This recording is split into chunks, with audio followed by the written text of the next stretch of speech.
Blender কেনার ক্ষেত্রে আমি সবথেকে বেশি কনসার্ন ছিলাম জিরা বাটার ক্ষেত্রে। আগের ব্লেন্ডারটা আমারে খুব প্যারা দিছে ভাই। এইজন্য এবার আমি ভালোভাবে দেখে শুনে জিরা যেন বাটা যায় সেইরকম একটা ব্লেন্ডার খুঁজতেছিলাম। তো বাজার অনেকভাবে ঘুরেছি, অনেক রিভিউ দেখে আমার কাছে মনে হলো যে একটু রিজনেবল প্রাইসের মধ্যে আমার কাছে এটাই বেস্ট অপশন মনে হয়েছে। আর দোকানে গিয়ে বললাম ওদেরকে, ওরাও আমাদেরকে মানে এটাই সাজেস্ট করলো। এটা হচ্ছে কিয়ামের BL2200 মানে মডেলের ব্লেন্ডার। এটার বডিটা কিন্তু খুবই শক্তপোক্ত আর মোটরটাও বেশ কপারের আর কি মোটর। তারপর হচ্ছে এটা CRM মনে হয় 18,000-এর মতো, আর এটা হচ্ছে 850 ওয়াটের, কিন্তু খুবই ভালো কাজ করে আমি দেখলাম। কারণ এটা আমার জিরা বাটার ক্ষেত্রে প্রায় কত সেকেন্ড লাগছে, 15-30 থেকে মানে 45 সেকেন্ডের মতো হবে হাইস্ট।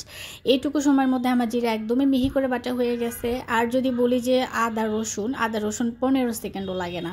মানে আমি না নিজে ইউজ করে এটা রিভিউ দিচ্ছি। ভাবলাম যে ব্লেন্ডার কেনার আগে অনেকেই খুঁজতে থাকেন যে কোনটা ভালো কোনটা কেমন হবে। এটার প্রাইস নিয়েছে আমার কাছে 4,700 টাকা, তবে 5,100-200 এরকম টাকাও বিক্রি হয়, বার্গেনিং করে নিতে হবে।